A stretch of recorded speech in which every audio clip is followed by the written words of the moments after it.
ये कहानी है वर्ल्ड के 7 ग्रैंड सॉर्सरर्स में से एक यानी आइस ब्लेड सॉर्सरर की, जिसमें कैसे वो इतना पावरफुल होने के बाद भी सॉर्सरी सीखने के लिए एक ऑर्डिनरी स्टूडेंट की तरह एकेडमी ज्वाइन करता है, पर ऑर्डिनरी होने की वजह से उसे कई मुसीबतों का सामना करना पड़ता है। और क्या उसके आइस ब्लेड सॉर्सरर होने की असलियत बाकी के स्टूडेंट्स जान पाएंगे?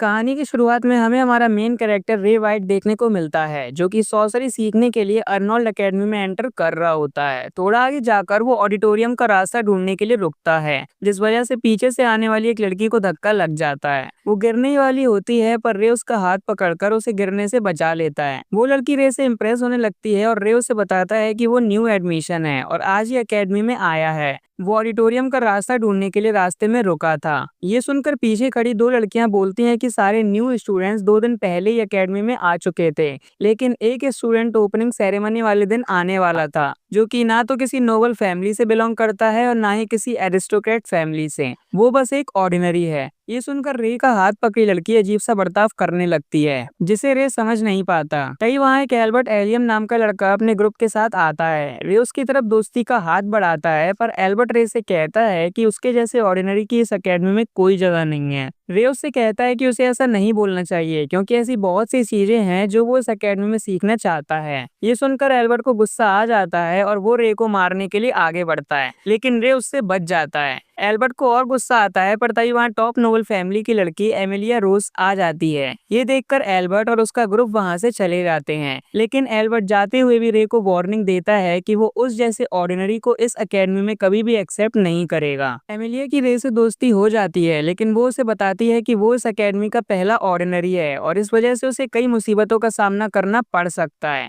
लेकिन अगर कोई भी प्रॉब्लम होती है तो वो उसे बता सकता है। फिर सारे स्टूडेंट्स ऑडिटोरियम में पहुंचते हैं, जहां एकेडमी के प्रिंसिपल एबी गार्नेट, जो कि ब्लेड सॉर्सरर हैं, अपना इंट्रोडक्शन सभी स्टूडेंट्स को देती हैं और सबको एक अच्छा सॉर्सरर बनने के लिए मेहनत करने के लिए कहती हैं। इसके बाद रिप्रेजेंटेटिव स्टूडेंट एमिलिया प्रिंसिपल की कई बातों को रिस्पेक्ट देती है और कहती है कि अब एक अच्छा सॉर्सरर बनना सभी न्यू स्टूडेंट्स का मिशन है और इसके लिए वो सब मेहनत करेंगे। क्लास में जब रे एंटर करता है तो प्रोफेसर हेलेना ग्रेडी, शॉर्ट में मिस ग्रे, सभी स्टूडेंट्स को रे के बारे में बताती हैं और फिर उससे सीट पर बैठने के लिए कहती हैं। अपनी सीट पर जाते समय एमिलिया उससे बात करती है, जिसे देखकर सभी स्टूडेंट्स हैरान हो जाते हैं। जब रे सीट पर बैठकर खिड़की से बाहर देखता है तो उसे एक बैटलफील्ड याद आने लगता है, जहां पूरी तरह से तबाही मची होती है। पर तभी मिस ग्रे रे पर चौक फेंककर उसे क्लास में कंसंट्रेट करने के लिए कहती हैं। मिस ग्रे एमिलिया से सॉर्सरर्स की रैंक्स के बारे में पूछती हैं, जिस पर वो बताती है कि सॉर्सरी को 5 रैंक्स में बांटा गया है: ब्रॉन्ज, सिल्वर, गोल्ड, प्लेटिनम और ग्रैंड रैंक। इसके बाद मिस ग्रे बताती हैं कि एक समय पर सिर्फ 7 ग्रैंड सॉर्सरर्स ही एग्जिस्ट करते हैं और इनके बारे में जानकारी काफी लिमिट में ही लोगों को पता है। सबसे पहले हैं एकेडमी के प्रिंसिपल एबी गार्नेट, जो कि ब्लेड सॉर्सरर हैं।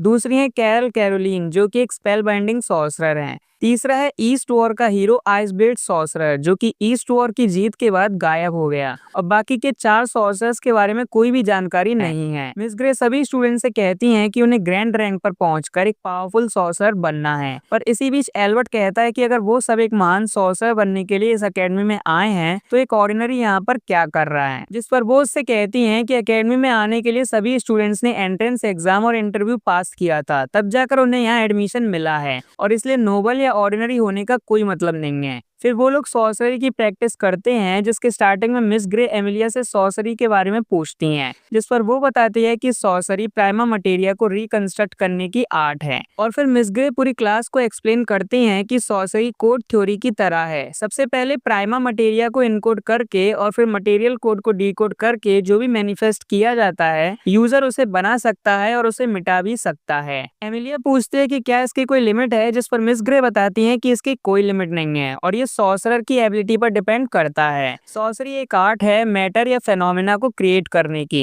मैटर की 4 फॉर्म्स होती हैं: सॉलिड, लिक्विड, गैस और प्लाज्मा। बाकी सबको फेनोमेना माना जाता है। इसके बाद एक और लड़की पूछती है कि सॉर्सरी एक्सप्लेन करते समय जो फूल मिस ग्रे ने बनाकर मिटाया था, तो क्या उस समय उन्होंने एंटी मटेरियल कोड का यूज किया था, जिस पर ग्रे बताती है कि कोई सॉर्सरर एंटी मटेरियल कोड का यूज नहीं करता। एंसवर्थ की 2 fold code theory doctor level की रिसर्च है और स्टूडेंट स्टूडेंट्स का उसे जानना जरूरी नहीं है। फिर सभी स्टूडेंट्स सॉर्सरी की प्रैक्टिस करते हैं और एमिलिया का बनाया हुआ रोज देखकर सभी स्टूडेंट्स काफी खुश होते हैं। लेकिन एल्बर्ट को इस समय भी रे पर गुस्सा आ रहा होता है। क्लास खत्म होने के बाद रे जा ही रहा होता है कि उसे वो लड़की लाइब्रेरी में जाती दिखती है जिसने एंटी मटेरियल कोड वाला सवाल पूछा था। उसका नाम एलिसा होता है और रे उससे दोस्ती कर लेता है। एलिसा रे को बताती है कि डॉक्टर एंसवर्थ उसकी रोल मॉडल है और इसलिए उनकी टू फोल्ड कोड थ्योरी के बारे में उसने क्लास में पूछा था। रे बताता है कि उसे भी वो काफी पसंद है और ये सुनकर एलिसा एक्साइटेड हो जाती है, पर उसकी एक्साइटमेंट तब खत्म हो जाती है जब रे उससे पूछता है कि वो अपने बालों को ढककर क्यों रखती है, जिस पर वो बताती है कि उसके पापा एक ह्यूमन है और मम्मी एल्फ, जिस वजह से वो एक हाफ एल्फ है और उसके कान भी एल्फ जैसे हैं जो कि दिखने में काफी अजीब हैं। पर रे उसे ये कहकर कंफर्टेबल कराता है कि उसे उन्हें ढकने की कोई जरूरत नहीं है, वो काफी अच्छे लगते हैं। एलिसा इस बात से रिलैक्स हो जाती है और कहती है कि रे अपनी उम्र से कहीं ज्यादा मैच्योर लगता है। ये सुनकर रे को एक दूसरे पर्सन की याद आ जाती है। वो एलिसा से कुछ बातें और करता है, फिर एलिसा चली जाती है। वे एक स्टूडेंट के कमरे में उसके बुलाने पर एंटर करता है जिसका नाम होता है एवी आर्मस्ट्रॉन्ग और वो रे से कहता है कि वो बाकी नोबल स्टूडेंट की तरह नहीं है। उसे दोस्ती करने के लिए फर्क नहीं पड़ता कि सामने वाला ऑर्डिनरी है या नोबल। इसके बाद उन दोनों की दोस्ती हो जाती है और वो एक दूसरे की बॉडी और मसल्स देखकर इम्प्रेस हो जाते हैं।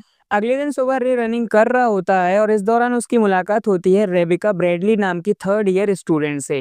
रे जब अपना नाम रेबिका को बताता है तो वो समझ जाती है कि रे वही ऑर्डिनरी स्टूडेंट है जिसके बारे में पूरी एकेडमी में बातें हो रही हैं। लेकिन रेबिका को इस बात से कोई फर्क नहीं पड़ता, उसकी भी दोस्ती रे से हो जाती है। एकेडमी जाते समय रे एवी को रेबिका के बारे में बताता है, जिस पर एवी रे से कहता है कि Rebecca Bradley top 3 noble families में से आती है। टॉप 3 नोबल फैमिलीज है रोज, ब्रैडली और एलग्रेन। इन तीनों फैमिलीज के पास कंट्री की लगभग सारी पावर्स हैं, पॉलिटिक्स से लेकर मिलिट्री तक, और एमिलिया इन तीनों में से सबसे टॉप रोज फैमिली की डॉटर है। फिर जब वो एकेडमी में एंटर करते हैं तो रे एवी से आगे जाने के लिए कहता है और बताता है कि उसे इंस्ट्रक्टर से मिलने जाना है। एवी बोलता है कि पहला पीरियड प्रैक्टिकल शॉट प्रैक्टिस का होगा तो उसके शुरू होने से पहले वो वहां आ जाए, और रे वहां से चला जाता है। थोड़ा आगे जाकर एक लड़की उससे टकरा जाती है जो कि काफी जल्दी में होती है। वो रे को देखकर ये अंदाजा लगाती है कि रे वही स्टूडेंट है जिसकी बातें पूरी एकेडमी में हो रही हैं। रे अपना नाम बताता है और उसके हेयर स्टाइल की तारीफ कर देता है। ये सुनकर वो इम्प्रेस हो जाती है और अपना नाम क्लैरिस क्लेवलैंड बताकर कहती है कि क्लेवलैंड बहुत फेमस नोबल फैमिली है, पर रे को इस बारे में पता नहीं होता। ये सुनकर वो दुखी हो जाती है, लेकिन रे उससे कहता है कि उसे देखकर ही ऐसा लगता है कि उसकी फैमिली बहुत अच्छी होगी। ये सुनकर वो और इम्प्रेस हो जाती है और जिस काम की वजह से वो जल्दी जा रही होती है वहाँ के लिए निकल जाती है। रे प्रिंसिपल ऑफिस पहुँचता है जहाँ उसकी मुलाकात प्रिंसिपल एबी गार्नेट से होती है, जिन्हें वो कर्नल कहकर बुलाता है। वो रे से कहती हैं कि वो दोनों ही अपने काम से रिटायर हो चुके हैं तो वो उसे उसके नाम से ही बुलाए, और रे वैसा ही करता है। तभी रे के मुंह से ऐसा सुनकर और एक फोटो को देखकर उन्हें किसी की याद आ जाती है। पहला पीरियड प्रैक्टिकल शॉट प्रैक्टिस का होने की वजह से एल्बर्ट रे को एक मॉक बैटल के लिए चैलेंज करता है। वो समझता है कि रे की सॉर्सरी खराब है तो वो इसमें भी कुछ नहीं कर पाएगा, लेकिन रे के बिना अटैक किए ही सिर्फ अपने आप को डिफेंड करने से ही वो एल्बर्ट को हरा देता है। ये देखकर सभी शॉक हो जाते हैं और दूर खड़ी प्रिंसिपल एबी गार्नेट खुश होती हैं कि रे अपनी स्कूल लाइफ एंजॉय कर रहा है, जो कि आइस ब्लेड सॉर्सरर है। अब जब एवी और रे दोस्त बन जाते हैं तो वो दोनों साथ में करते हैं एक्सरसाइज, और रे एवी को बताता है कि वो 2 क्लब्स को ज्वाइन करना चाहता है। एवी उससे कहता है कि एक टाइम पर 2 क्लब्स को ज्वाइन करना काफी मुश्किल काम है, लेकिन रे उससे कहता है कि अब जब वो एकेडमी में आ ही गया है तो वो उन सारी चीजों को करेगा जो वो करना चाहता है। उसके पास गोल्ड हंटर लाइसेंस कार्ड भी है। ये देखकर एवी हैरान हो जाता है। इसके बाद रे एनवायरमेंटल रिसर्च क्लब पहुंच जाता है जिसका मेंबर एवी भी होता है, और वहां जाकर रे क्लब को ज्वाइन करने के लिए बोलता है। वहाँ उसे पता चलता है कि उस क्लब के मेंबर्स फॉरेस्ट, रिवर और ग्लेशियर वाली सभी जगहों पर रिसर्च करते हैं और लोग उन्हें हंटर बुलाते हैं। क्लब का लीडर रे से कहता है कि वो ऑर्डिनरी से भेदभाव नहीं करते, लेकिन एक कमजोर बॉडी और पर्सनैलिटी वाला आदमी इस क्लब को ज्वाइन नहीं कर सकता, और इसलिए वो रे की बॉडी देखने के लिए उससे उसके कपड़े उतारने के लिए कहता है। जब रे ऐसा करता है तो उसकी बॉडी देखकर सभी मेंबर्स हैरान रह जाते हैं और रे अपना गोल्ड हंटर लाइसेंस कार्ड भी दिखाता है। इसके बाद लीडर उसे अपने क्लब का मेंबर बना लेते हैं। फिर रे एकेडमी के एक फ्लावर ग्रुप को ज्वाइन करने के लिए आता है, जिसकी मेंबर रेबिका भी होती है। रे बताता है कि उसे फूल और पौधे लगाना बहुत पसंद है और एक फूल अपनी चमक हर समय बिखेरता है, चाहे वो एक बैटल फील्ड में ही क्यों ना लगा हो। रेबिका रे को बताती है कि इस क्लब में कोई लड़का नहीं है, तो उसे कोई प्रॉब्लम तो नहीं होगी। रे कहता है कि लड़कियों से बातचीत करने में उसे कोई प्रॉब्लम नहीं है। रेबिका उसे ज्वाइन करने के लिए कह देती है, लेकिन एक डायना सेरा नाम की लड़की समझती है कि रे सिर्फ रेबिका को पटाना चाहता है, इसलिए वो उस क्लब को ज्वाइन कर रहा है और बाकी लड़कियां भी रे के ऑर्डिनरी होने की वजह से उस पर शक करती हैं। इसके बाद रे को क्लब में लेने या उसे रिजेक्ट करने का काम रेबिका डायना को दे देती है। अगर वो उसका टेस्ट पास कर ले तो वो क्लब ज्वाइन कर सकता है और अगर नहीं तो नहीं। डायना रे को एकेडमी के एक बिल्डिंग के टेरेस पर ले आती है, जहाँ काफी घास होती है और वो उससे कहती है कि उसे इस टेरेस को एक हफ्ते में गार्डन बनाने के लिए प्रिपेयर करना है, वो भी बिना किसी की मदद के। रे डे 1 से ही उस जगह पर मेहनत करने लगता है और डे 3 तक वो काफी हद तक उस जगह को प्रिपेयर कर चुका होता है। उस दिन उसके पास रेबिका भी आती है फ्रूट सैंडविचेस लेके, जो कि उसने डिमांड करके बनवाए थे। रे पूछता है कि क्या ऐसा पॉसिबल है, तो वो बताती है कि स्टूडेंट काउंसिल प्रेसिडेंट के लिए ऐसा पॉसिबल है। ये सुनकर वो काफी इंप्रेस होता है कि रेबिका टॉप नोबल फैमिली से भी है और स्टूडेंट काउंसिल प्रेसिडेंट भी। इसके बाद वो लोग टेरेस से नीचे देखते हैं, जहाँ दो स्टूडेंट्स आपस में स्वॉर्ड फाइट की प्रैक्टिस कर रहे होते हैं। रेबिका रे को बताती है कि मैजिक शेवेलर आ रहा है, जो कि सबसे ताकतवर मैजिक स्वॉर्ड फाइटर बनने का कंपटीशन है। वो उससे पूछती है कि क्या वो भी इसमें पार्टिसिपेट करेगा, जिस पर रे कहता है कि वो इस बारे में सोचेगा। फिर रेबिका रे के बाइसेप्स को घूरने लगती है और उससे पूछती है कि क्या वो उन्हें छू सकती है। रे इसकी इजाजत दे देता है और जब वो ऐसा करती है तो इतने हार्ड बाइसेप्स देखकर वो रे से काफी इंप्रेस हो जाती है। एमिलिया भी दूर से ये सब देख रही होती है। अगले दिन यानी डे 4 तक रे उस टेरेस को गार्डन बनाने के लिए पूरा प्रिपेयर कर देता है और डायना के टेस्ट में पास होकर क्लब का मेंबर बन जाता है। शाम को जब वो जा रहा होता है तो उसे याद आता है कि प्रिंसिपल ने उसे एक काम दिया है। एक स्पाई जो कि एम्पायर से है, वो एकेडमी को नुकसान पहुंचाना चाहता है। सभी स्टाफ मेंबर्स को इस बारे में इन्फॉर्म कर दिया गया है और जैसा कि एम्पायर में कुछ भी ठीक नहीं चल रहा, वो चाहती हैं कि रे उसे सीक्रेटली हैंडल करे। तभी रास्ते में उसे क्लैरिस दिखती है, जो कि पिल बक्स देख रही होती है और बताती है कि कई लोगों को डॉग्स कैट्स जैसे एनिमल पसंद होते हैं, लेकिन एक नोबल फैमिली से होने के बावजूद उसे पिल बक्स पसंद है, जो कि अजीब है और इसलिए उसके ज्यादा दोस्त भी नहीं है। पर रे उससे कहता है कि इसमें कुछ भी अजीब नहीं है और उसे भी पिल बक्स पसंद है। अगर वो उसकी दोस्त बने तो उसे बहुत अच्छा लगेगा। ये सुनकर क्लैरिस को शर्म आने लगती है और वो थोड़ा भाव खाकर रे से दोस्ती कर लेती है। अगले दिन क्लास में मिस ग्रे सॉर्सरी की डेरिवेशन के बारे में बता रही होती हैं। इसके बारे में वो रे को एक्सप्लेन करने के लिए कहती हैं। रे बताता है कि सॉर्सरी को 4 कैटेगरीज में बांटा गया है: low grade, mid grade, high grade और होली ग्रेड। इसके अलावा quick, remote, chain, delay, material shift, extensive और एक्सटेंसिव चेन, ये सॉर्सरी की 7 डेरिवेशन है। रे का आंसर सुनकर और सही होने की वजह से सभी स्टूडेंट्स हैरान हो जाते हैं। इसके बाद ग्रे क्लास खत्म करके सबको फॉरेस्ट में प्रैक्टिकल एक्सरसाइज के लिए बता देती हैं, जिन्हें उसके लिए 4 स्टूडेंट्स का ग्रुप बनाना है। एल्बर्ट का ऑलरेडी 4 लोगों का ही ग्रुप था। एमिलिया को काफी लोग अपने ग्रुप में लाने की कोशिश करते हैं, पर उसकी नजर रे पर होती है। एवी रे से ग्रुप बनाने के लिए कहता है और अपने ग्रुप में रे एलिसा को भी इनवाइट करता है, लेकिन वो कहती है कि वो कमजोर है और उसके ग्रुप पर बोझ बन जाएगी, पर रे अपने स्टाइल से उसे मना लेता है। लास्ट में एमिलिया रे से उसके ग्रुप में आने के लिए पूछती है और वो उसे भी अपने ग्रुप में ले लेता है। ये देखकर पूरी क्लास शॉक हो जाती है और एल्बर्ट शॉक तो नहीं पर गुस्सा होने लगता है। अब जब सब प्रैक्टिकल एक्सरसाइज के लिए तैयार हो जाते हैं तो मिस ग्रे सभी स्टूडेंट्स को बताती हैं कि इस एक्सरसाइज की टाइम लिमिट 24 घंटे है। ये उनकी पहली एक्सरसाइज है और ये फॉरेस्ट पूरी तरह से पावरफुल मॉन्स्टर्स से भरा पड़ा है, पर फिर भी उन्हें किसी से मदद की उम्मीद नहीं करनी है। सभी चेक पॉइंट्स पर पहुंचना है और जितनी भी स्टैम्प्स वो कलेक्ट करेंगे उतना उनके स्कोर पर इफेक्ट पड़ेगा और अगर कोई अच्छा नहीं कर पाता तो शायद इसकी कीमत उनका 1 साल हो सकता है। फिर वो सभी को अपनी पोजीशंस पर पहुंच जाने के लिए कहती हैं और सिग्नल मिलते ही अपनी प्रैक्टिकल एक्सरसाइज शुरू करने के लिए भी। रे के ग्रुप के सभी मेंबर्स अपना रोल डिसाइड कर लेते हैं और सिग्नल मिलते ही जंगल की तरफ निकल पड़ते हैं। लगभग सभी ग्रुप्स में सबसे अच्छा रे का ग्रुप ही चल रहा होता है और रे की सोर्ड यूज करने की एबिलिटी उसके ग्रुप मेंबर्स को हैरान कर देती है। रात में जब वो लोग आराम करने के लिए रुकते हैं तब भी वो इसी बारे में बात कर रहे होते हैं, जिस पर रे बताता है कि जंगलों के पास बड़े होने की वजह से वो इन सब चीजों में इतना अच्छा है। ये सब सुनकर एमिलिया को उस पर शक होने लगता है, पर तभी एवी एमिलिया से कहता है कि उसने कभी ऐसा नहीं सोचा था कि रोज फैमिली की डॉटर के साथ उसे इस तरह समय बिताने का मौका मिलेगा। रे भी उससे कहता है कि वो सबसे टॉप नोबल फैमिली से आती है, तो क्या उसे इस बात पर प्राउड फील नहीं होता, जिस पर वो थोड़ा इमोशनल होकर बता बताती है कि उसे नोबल फैमिलीज वाली फॉर्मेलिटीज पसंद नहीं है और उसने काफी कोशिशों के बाद अपने आप को बदला है। एलिसा की भी दोस्ती यहाँ एमिलिया से हो जाती है और दोनों अच्छे दोस्त बन जाते हैं। एवी रे से कहता है कि सभी मेंबर्स उस पर भरोसा कर रहे हैं। ये सुनकर रे को किसी की याद आ जाती है और वो इमोशनल होकर सोचने लगता है कि ये जगह बैटलफील्ड के मुकाबले में स्वर्ग जैसी है, लेकिन क्या उसे एंजॉय करने का और ऐसी जिंदगी जीने का हक है? तभी उसे इमोशनल देखकर उसके दोस्त चिंता करने लगते हैं, पर वो उनसे अगले दिन के लिए प्रिपेयर रहने और सोने के लिए कह देता है। सब सो जाते हैं, पर रे अपनी मास्टर की कई बातों को याद करता है। उन्होंने रे से बोला था कि उसे अपनी आइडेंटिटी छिपाने की जरूरत नहीं है,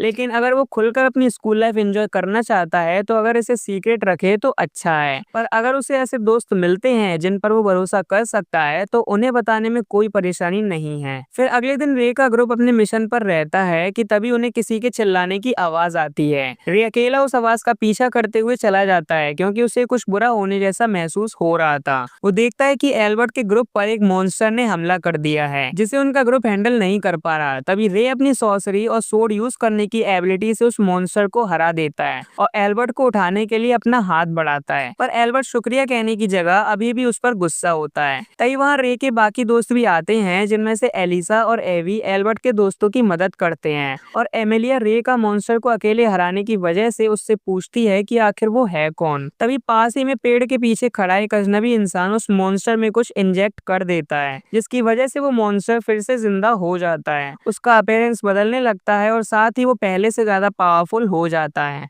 पास में से ही क्लैरिस का ग्रुप भी निकल रहा होता है और क्लैरिस की नजर उस मॉन्स्टर पर पड़ती है। रे उस मॉन्स्टर को डिफीट करने के लिए उससे फाइट करता है, पर उसके नॉर्मल मूव्स का उस पर कोई असर नहीं होता। रे अपनी सॉर्सरी की एबिलिटीज से उसे हराने का सोचता है, पर तभी एमिलिया एक फायर अटैक से उन दोनों को एक दूसरे से दूर करती है। एवी और एलिसा एक बड़े पत्थर से उस मॉन्स्टर को हिट करते हैं और मौका मिलते ही रे अपनी सोर्ड से उसे खत्म कर देता है। उसकी मदद करने के लिए वो अपने दोस्तों को थैंक्स बोलता है, जिन्हें देखकर उसे उसकी पुरानी टीम की याद आ जाती है। एल्बर्ट अपने दोस्तों की मदद कर रहा होता है, पर जब एक लड़का रे की तारीफ कर देता है तो एल्बर्ट उसे वहीं फंसा छोड़ देता है। पास ही में क्लैरिस भी रे को इतना पावरफुल देखकर शॉक हो जाती है और वो अजनबी इंसान वहां से गायब हो जाता है। फिर रे का ग्रुप आगे बढ़ता है और सबसे पहले सारी स्टैम्प्स कलेक्ट कर लेता है। उनका ग्रुप ये कंपटीशन जीत भी जाता है, पर सिवाय क्लैरिस के कोई भी स्टूडेंट रे के उस ग्रुप में होने की वजह से खुश नहीं होता। सब सोचते हैं कि एमिलिया की वजह से ये एक ऑर्डिनरी स्टूडेंट जीत गया। रे ये देखकर थोड़ा परेशान होता है, पर एवी और एलिसा उसे समझाते हैं कि बाकियों के कुछ भी सोचने से उनका स्कोर बदल नहीं जाएगा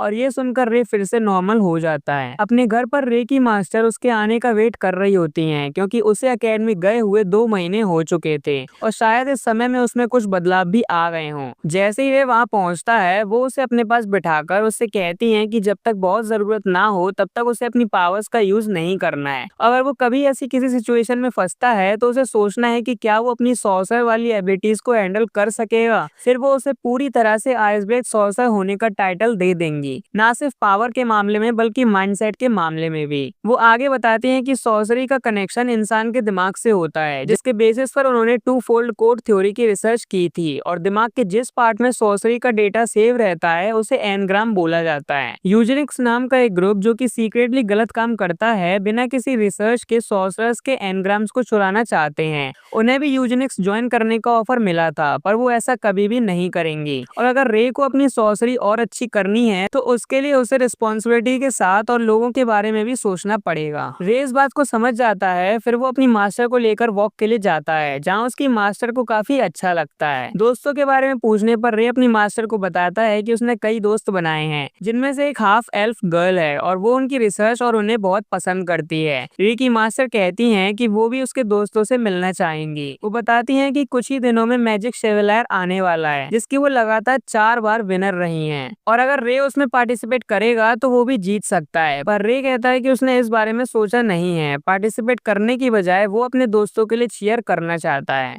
इसके लिए उसकी मास्टर भी उस पर दबाव नहीं डालती। वो चाहती हैं कि रे जैसे चाहे वैसे अपना टाइम एकेडमी में बिता सकता है। वो उसे एक बुक भी देती हैं और कहती हैं कि कुछ दिनों में उसे इसकी जरूरत पड़ेगी। अगली सुबह वो रनिंग कर रहा होता है, तब उसकी मुलाकात होती है एलिसा से जो कि लाइब्रेरी जा रही होती है। रे भी उसके साथ चलने के लिए बोलता है और फिर दोनों तैयार होकर आते हैं। एलिसा तो वैसे तैयार ही थी, पर रे को देखकर उसने थोड़ा और अच्छे कपड़े पहन लिए, जिन्हें देखकर रे उसकी और उसके बालों की तारीफ करता है। लाइब्रेरी पहुंचकर रे एलिसा एलिसा को एंसवर्थ की एनग्राम पर हुई रिसर्च की बुक निकाल कर देता है, जिसे वो काफी टाइम से पढ़ना चाहती थी। रे भी पास बैठकर एक रोमांटिक नोवेल पढ़ता है और बताता है कि ऐसे नोवेल्स पढ़ने से इंसानों के इमोशंस और एक्शंस का पता चलता है। जब वो दोनों लाइब्रेरी से बाहर आते हैं तो पास ही से क्लैरिस रे को देख रही होती है और सोचती है कि एलिसा कब उसके पास से जाएगी या उसे ही स्माइल करते हुए रे के पास जाना चाहिए, पर रे उसे देख लेता है और खुद उसके पास आ जाता है और उसे लंच के लिए इनवाइट करता है। लंच पर वो दोनों लड़कियों को एक दूसरे से इंट्रोड्यूस कराता है और लंच के बाद दोनों लड़कियां अपने अपने घर जाने लगती हैं। रे को तभी एमिलिया मिल जाती है। वो उसे बताती है कि वो नोबल्स की गैदरिंग में गई थी और जैसे जैसे मैजिक शेवलायर पास आ रहा है ये गैदरिंग्स होती रहेंगी। वो माफी भी मांगती है ये सब नोबल वाली फॉर्मेलिटीज के बारे में बात करने के लिए, लेकिन रे कहता है कि कभी कभी उसे अपने सीने से ही उतार देना चाहिए,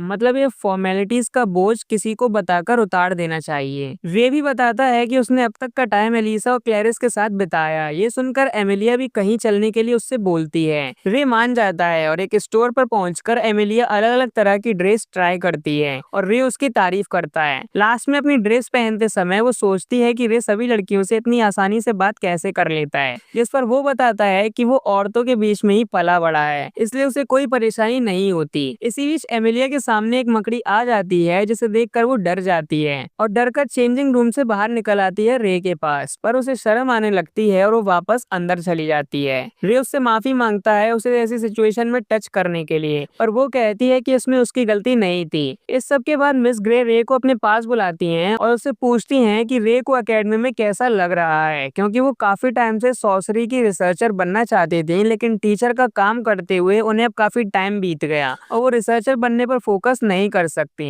हर साल एकेडमी में कई स्टूडेंट्स आते हैं जो कि अपने नोबल होने का फायदा उठाते हैं और दूसरे स्टूडेंट्स को नीचे दिखाते हैं, पर इसमें शायद उन्हीं की गलती है। उन्हें सभी को अच्छे से समझाना चाहिए। तो रे बताता है कि सब लोग अच्छे हैं, उसे बहुत अच्छा फील होता है और उसके अच्छे दोस्त भी हैं। ये सुनकर वो थोड़ा हैरान रह जाती हैं, पर वो रे से कहती हैं कि अगर उसे कभी भी किसी भी तरह की प्रॉब्लम हो तो वो उन्हें बता सकता है, और फिर रे वहाँ से चला जाता है। एल्बर्ट, जो कि प्रैक्टिकल एक्सरसाइज के अगले दिन से ही एकेडमी नहीं गया था, रे को हराने के लिए अपनी सॉर्सरी बेहतर करने की प्रैक्टिस कर रहा होता है। अगले दिन रे और एवी अपने क्लब में ट्रेनिंग कर रहे होते हैं। एवी ट्रेनिंग के दौरान बाद में प्रोटीन के लिए रे से पूछता है, पर रे मना कर देता है क्योंकि उसे दूसरे क्लब में पहुंचना था। डायना रे को क्लब रूम की चाबी देती है और बताती है कि आज कोई मेंबर क्लब नहीं पहुंच पाएगी, इसलिए रेबिका के पहुंचने से पहले वहां पे पहुंच जाए। रे क्लब पहुंचता है और वहां के एक रूम का गेट खोलता है। वो देखता है कि उस रूम में रेबिका चेंज कर रही होती है। रे को देखकर वो चिल्ला जाती है, पर रे सॉरी बोलकर गेट बंद कर देता है। रेबिका चेंज करने के बाद रे को उनके क्लब के लगाए पौधों से बनी चाय देती है। रे फिर से उससे माफी मांगता है, पर वो कहती है कि इसमें उसकी गलती नहीं थी। वो जिम से जल्दी आ गई थी तो उसने सोचा कि वो क्लब रूम में किसी के आने से पहले चेंज कर लेगी,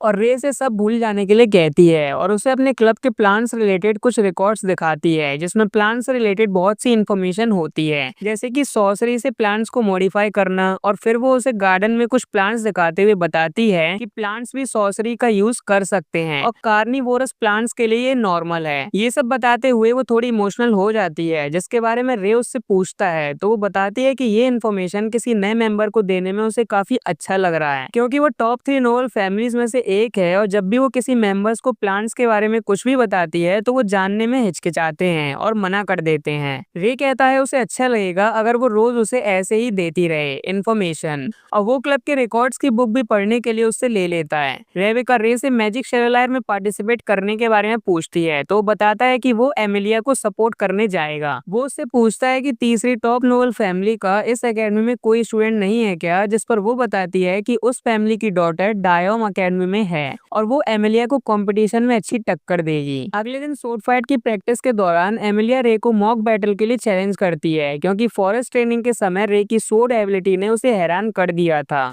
और तभी से वो उससे फाइट करना चाहती थी, जिसके लिए वो मान जाता है। और फाइट के दौरान उसे एहसास होता है कि एमिलिया फास्ट है पर उसके मूव्स कुछ खास नहीं है। उसे फाइट के दौरान अपनी ट्रेनिंग की याद आने लगती है और वो एमिलिया को हराने के लिए उस पर अटैक करने ही वाला होता है, पर तभी उसे याद आ जाता है कि ये सब बस एक एक मॉक बैटल है और हार जाता है। फाइट के बाद एमिलिया लास्ट में बदले हुए रे के फाइटिंग स्टाइल के बारे में पूछती है और ये भी पूछती है कि उसकी रियलिटी क्या है, जिसका जवाब रे नहीं दे पाता। और फिर रे और उसके सभी दोस्त लंच के लिए कैंटीन चले जाते हैं, जहाँ एवी उससे पूछता है कि वो इतना अच्छे से सोर्ड को कैसे यूज कर लेता है, जिस पर रे बताता है कि उसके एक मास्टर हैं, बेसिकली एक मेंटोर, जिन्होंने ना सिर्फ सोर्ड फाइट बल्कि सॉर्सरी, डिसिप्लिन और लगभग सभी तरह की चीजें उसे सिखाई हैं। तभी वहाँ एल्बर्ट आता है और रे को फाइट के लिए चैलेंज करता है। रे मान जाता है और वो अकेडमी से थोड़ा दूर एक जगह पर फाइट करते हैं, जिसके चारों तरफ बैरियर लगा होता है। वो एक सोर्ड रे को देता है और एक अपने पास रखता है। वो बताता है कि सॉर्सरी का यूज कर सकते हैं और जो भी पहले अपनी हार मान लेगा वो लूजर होगा। फिर एल्बर्ट अपने सोर्ड अटैक रे पर करता है। अटैक करते समय उसे अपनी बैक स्टोरी याद आने लगती है कि कैसे हाई स्टैंडर्ड के नोबल ना होने की वजह से उसकी फैमिली की कुछ खास रिस्पेक्ट नहीं थी और उसके पापा को बार बार बेइज्जती का सामना करना पड़ता था। ये देखकर उसने मेहनत करके एक पावरफुल सॉर्सर बनने का डिसीजन लिया और उसके लिए वो सबसे पहले रे वाइट को खत्म करेगा। लेकिन रे आराम से अपने आप को उसके अटैक से डिफेंड कर लेता है। एल्बर्ट मैजिक स्पेल का यूज उस पर करता है, पर उसे भी वो काट देता है और अपनी सॉर्सरी की पूरी पावर का यूज करने पर भी रे उसे हरा देता है। फिर रे के दोस्त उससे उसकी सच्चाई के बारे में पूछते हैं। वो बताने वाला होता है, पर तभी एक एनर्जी से रे को छोड़कर बाकी सब जमीन पर गिर जाते हैं। तभी वहाँ वो स्ट्रेंज पर्सन आता है जो कि काफी समय से रे पर नजर रखे था। वो अपनी आइडेंटिटी रिवील करता है और ये पता चलता है कि वो कोई और नहीं बल्कि प्रोफेसर ग्रे हैं। रे अपने दोस्तों से वादा करता है कि ग्रे को खत्म करने के बाद वो अपनी सच्चाई उन्हें जरूर बताएगा और वो ये सब समझ जाता है कि ग्रे यूजेनिक्स की मेंबर है और उसका टारगेट स्टूडेंट्स के एनग्राम है और फॉरेस्ट एक्सरसाइज के टाइम उस मॉन्स्टर को बदलने में भी ग्रे का ही हाथ था। ग्रे बताती है कि उस एक्सरसाइज के बाद से ही उसकी नजर रे पर थी और जिनका एनग्राम उसे ज्यादा पसंद आता है उनसे वो पर्सनली बात करती है एक अच्छे टीचर की तरह। वो रे से ये भी कहती है कि अगर वो बैरियर के अंदर फंसे सभी स्टूडेंट्स का एनग्राम यूजेनिक्स लेकर जाएगी तो वहाँ उसका ओहदा बढ़ जाएगा। ये कहकर वो रे पर अपनी सॉर्सरी की पावर्स का यूज करती हैं। वो अपने आप को आराम से उन अटैक से बचा लेता है, पर जब ग्रे उसके दोस्तों पर अटैक करने वाली होती हैं तभी वो क्रोनोस लॉक एक्टिवेट करके, जिससे उसकी पावर्स कंट्रोल में रहें, अपनी सॉर्सर वाली फॉर्म में आ जाता है और अपने आइस ब्लेड्स एक्टिवेट कर लेता है। ग्रे उसे देखकर घबरा जाती है और कहती है कि आइस ब्लेड सॉर्सर तो ईस्ट वॉर के बाद गायब हो गया था, जिस पर रे बताता है कि तभी आइस ब्लेड सॉर्सर का टाइटल पास करके उसे दिया गया था। ग्रे फिर भी अपनी पावर्स का यूज उस पर करती हैं, लेकिन वो एंटी मटेरियल कोड का यूज करके उसके अटैक्स को हवा में ही खत्म कर देता है। ये देखकर ग्रे वहां से भागने लगती है, पर रे अपने फ्रेम लॉक से उसे रोक देता है। चोट लगने की वजह से वो आगे नहीं बढ़ पाती और रे से कहती है कि वो उसे यूजेनिक्स का लीडर बनाएगी, पर उसके बदले वो उसे छोड़ दे। रे कुछ भी रिएक्ट नहीं करता और इसका फायदा उठाकर वो फिर से रे पर अटैक करती है, पर रे पर उसका कुछ भी इफेक्ट नहीं होता। और जब ग्रे को समझ आता है कि वो प्लेटिनम रैंक की होने पर एक ग्रैंड रैंक वाले सॉर्सरर को नहीं हरा सकती, तब वो अपना लॉकेट निकालकर अपने दिमाग में इंजेक्ट करके अपने अंदर डार्क ट्रेड सिस्टम एक्टिवेट कर लेती है और एक मॉन्स्टर की फॉर्म ले लेती है।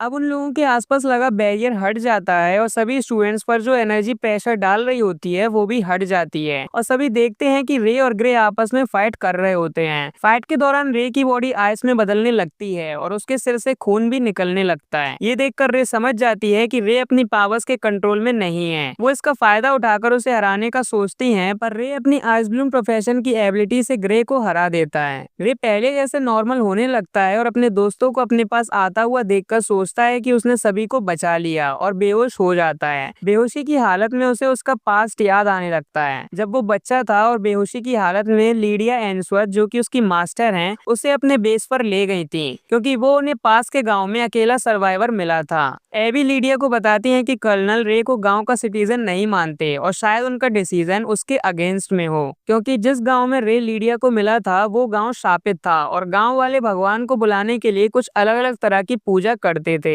इन सब बातों को लीडिया बकवास समझती है और फिर वो बाहर जाकर देखती है कि रे को होश आ गया है और उसके पास कैरोलिन बैठी है। लीडिया उससे उसका नाम पूछती है, जिसका वो धीरे से जवाब देता है, पर उसकी आवाज सुनकर लीडिया और कैरल खुश हो जाती हैं। वो उसके साथ खेलते हैं और थोड़ा टाइम बिताते हैं। रात में एवी लीडिया से पूछती है कि क्या वो रे को रखना चाहती है, जिस पर वो मना कर देती हैं क्योंकि वो एक सोल्जर हैं, लेकिन उन्हें डर था कि कहीं रे कैरल को ना मिल जाए। फिर अगले दिन कर्नल रे को कैरल को देने से मना कर देते हैं, जबकि उसके पास इनफ पैसे होते हैं। फिर भी एवी से पूछने पर वो कहती हैं कि जैसा उन्हें ठीक लगे वो वैसा रे को रख सकते हैं। और लास्ट में लीडिया के जवाब आने से पहले ही रे, जो उनकी बातों को छुपकर सुन रहा था, लीडिया के के बुलाने पर अंदर आता है। वो उससे पूछती है कि वो क्या चाहता है, जिस पर वो बताता है कि वो उनके साथ रहना चाहता है। ये सुनकर लीडिया उसके सिर पर हाथ रखती हैं और उससे कहती हैं कि वो उसे सारी चीजें सिखाएंगी जो वो जानती हैं। कर्नल से भी इसकी मंजूरी मिल जाती है और अब रे उन सबके साथ रह सकता था। 6 साल बाद जब फार ईस्ट वॉर का टाइम आता है तो कर्नल रे से कहते हैं कि इस वॉर के लिए वो अभी बहुत छोटा है, अगर वो चाहे तो यहीं पर रुक सकता है। पर रे कहता है कि उसकी मास्टर ने उसे सिखाया है कि जो लोग टैलेंटेड होते हैं उन पर कुछ रिस्पॉन्सिबिलिटीज होती हैं और ऐसे समय में वो अपनी फैमिली का साथ देगा, यानी अपने साथियों का।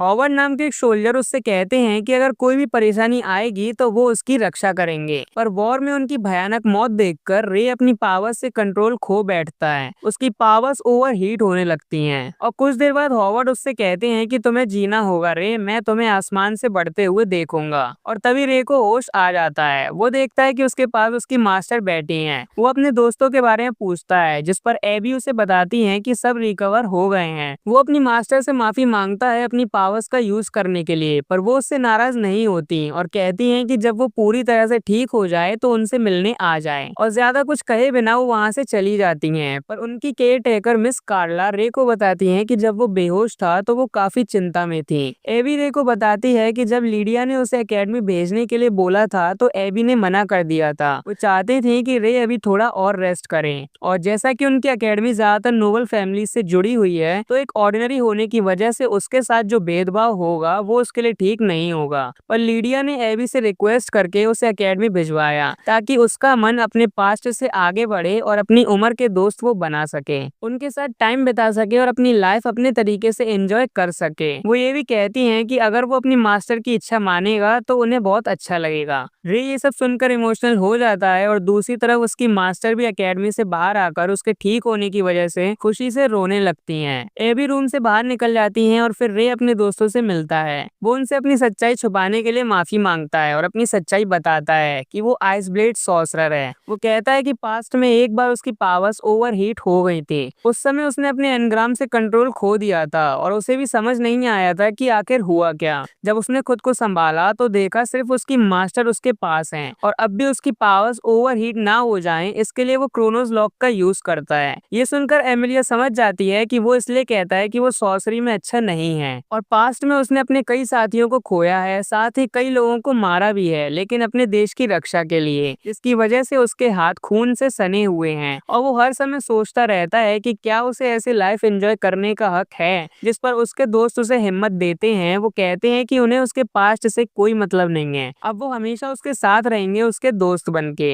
ये देखकर रे को अपनी पुरानी टीम की याद आ जाती है, स्पेशली हॉवर्ड की। रात के समय एल्बर्ट भी रे के पास आता है उससे माफी मांगने के लिए और रे उसे माफ कर देता है। एल्बर्ट उससे पूछता है कि वो इतना स्ट्रॉन्ग कैसे है और स्ट्रॉन्ग होने के बावजूद कभी अपने रास्ते से कैसे नहीं भटकता। जिस पर रे उससे कहता है कि टैलेंट और नोबिलिटी के साथ पैदा होना वाकई अच्छी चीजें हैं, लेकिन एफर्ट्स और हमारे आसपास का एनवायरनमेंट सबसे ज्यादा इफेक्टिव चीजें होती हैं। एनवायरनमेंट जो कि उसके पास अच्छे लोगों का पहले से ही था और एफर्ट्स जो अपनी ट्रेनिंग में वो रोज लगाता था। वो ये भी कहता है कि एक बार तुम इन चीजों को समझ जाओ तो तुम कहीं भी बेहतर बनने की शुरुआत कर सकते हो। तुम्हें जो भी सवाल के जवाब चाहिए वो तुम्हें तुमसे ही मिल सकते हैं, किसी और से नहीं। ये सुनकर एल्बर्ट को समझ आ जाता है कि उसके लिए सही क्या है और गलत क्या। वो अभी तक जिसको ठीक समझ रहा था वो असल में उसके लिए ठीक नहीं था। ये सोचकर वो वहीं रोने लगता है। इसके बाद क्लास में एबी न्यू टीचर जो कि ग्रे की जगह आई हैं उन्हें क्लास से इंट्रोड्यूस कराती हैं, जो कि है कैरल कैरोलीन। सब उनका अंदाज देखकर थोड़ा शॉक हो जाते हैं और रे परेशान। एमिली अपने घर पर नहा रही होती है और उसे अब भी इस बात पर विश्वास नहीं हो रहा होता कि रे एक आइस ब्लेड सॉर्सरर है। वो सोचती है कि उन दोनों की जिंदगी बिल्कुल अलग है। रे दुनिया के 7 ग्रैंड सॉर्सरर्स में से एक है और उसका पास्ट काफी दर्दनाक है। वहीं दूसरी तरफ एमिलिया जो कि सबसे टॉप नोबल फैमिली से बिलोंग करती है, उस पर हर चीज का प्रेशर है, जैसे कि अभी आने वाला कंपटीशन मैजिक शेवेलायर। नहाने के बाद खुद को शीशे में देखते हुए वो उस दिन वाली बात को याद करती है जब वो रे के साथ ड्रेसेस ट्राई करने गई थी और सोचती है कि क्या उस टाइम वो रे को अट्रैक्टिव नहीं लगी थी। क्लास में मिस कैरोलिन स्टूडेंट्स को मैजिक सेलुलर कंपटीशन के बारे में समझा रही होती हैं, जिसमें तीनों एकेडमी से 16 स्टूडेंट्स पार्टिसिपेट करते हैं। और जैसा कि पिछले साल की विनर अर्नोल्ड एकेडमी की रेबिका ब्रैडली थी, तो इस वजह से इस साल की उनकी एकेडमी को 6 स्टूडेंट्स चुनने का मौका मिलेगा।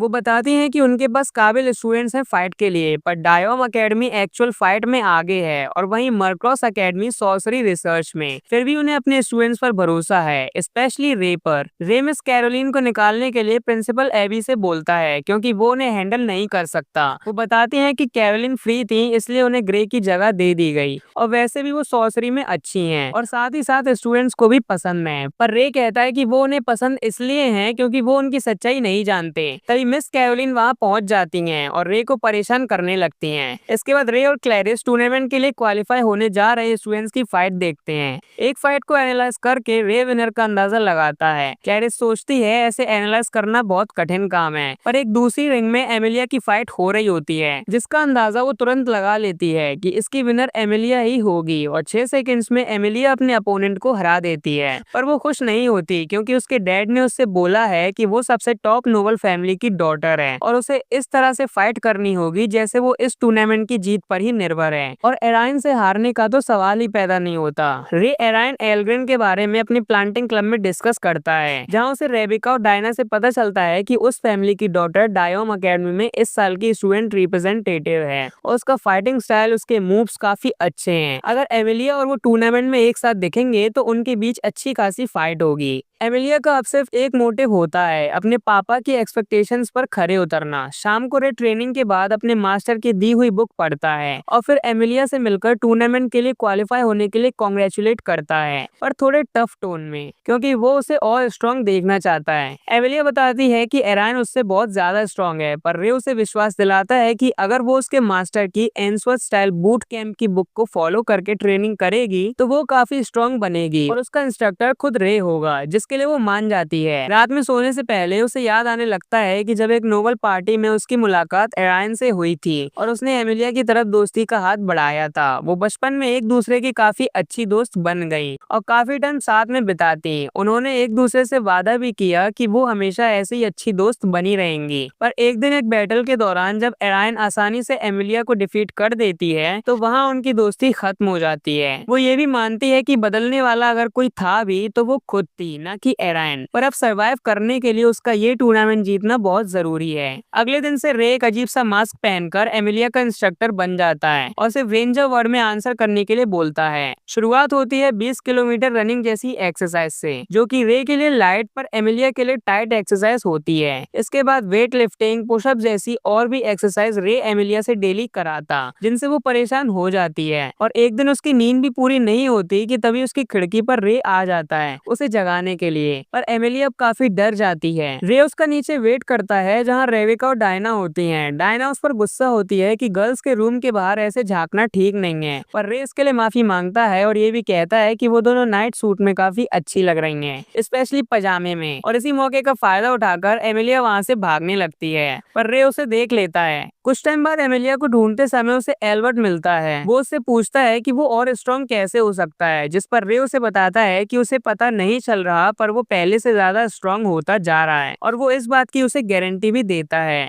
एल्बर्ट को भी रे की बातों पर विश्वास हो जाता है और फिर वो लाइब्रेरी पहुंच जाता है एमिलिया को ढूंढने के लिए, जहां उसे एलिसा और क्लैरिस मिलते हैं। वो उनसे पूछता है उसके बारे में, पर उन्हें पता नहीं होता। फिर वो अपनी पावर का यूज करता है और पता लगा लेता है कि एमिलिया कहाँ पर है। वो उसे उसकी छुपी जगह से निकालकर जबरदस्ती उसका हाथ पकड़कर ट्रेनिंग के लिए ले जाता है। इसके बाद वो अपने एनवायरमेंटल रिसर्च क्लब के लीडर से एमिलिया के लिए टूर्नामेंट में चीयर करने की रिक्वेस्ट करता है, क्योंकि उसे लगता है कि किसी के जीतने के लिए चीयर करना काफी इफेक्टिव होता है और तो और वो मिलकर एक अच्छी चीयर स्क्वाड बन सकते हैं। एवी भी उसके इस आइडिया को सपोर्ट करता है और क्लब के सभी मेंबर्स मान जाते हैं, साथ में लीडर भी। क्लब का लीडर एक थैला रे को देता है और कहता है कि वो इस सामान का यूज कैसे करेगा इस बारे में वो उससे नहीं पूछेगा, पर वो अपने काम को पूरे विश्वास के साथ करे, ऐसा वो रे से चाहता है। फिर रे एक लड़की का लुक बनाकर एवी के रूम से निकलता है। रास्ते में उसे तीनों लड़कियां भी मिलती हैं और वो एमिलिया को इंस्ट्रक्टर वाली टोन में बुलाता है, पर लड़की की आवाज होने की वजह से वो वो उसे पहचान नहीं पाती। थोड़ा सा आगे वो रेबिका और डायना को भी सीनियर कहकर वहाँ से निकल जाता है और वो दोनों उसकी यूनिफॉर्म को पहचान लेती हैं, जो कि डायोम अकेडमी की होती है। वो ये सोचती हैं कि उस अकेडमी की स्टूडेंट यहाँ किस लिए आई और उन्हें उसने सीनियर क्यों कहा। फिर वो एक बॉक्स में छुपकर डायोम अकेडमी में एंटर हो जाता है, जहाँ उसकी मुलाकात एक रोती हुई बच्ची से होती है।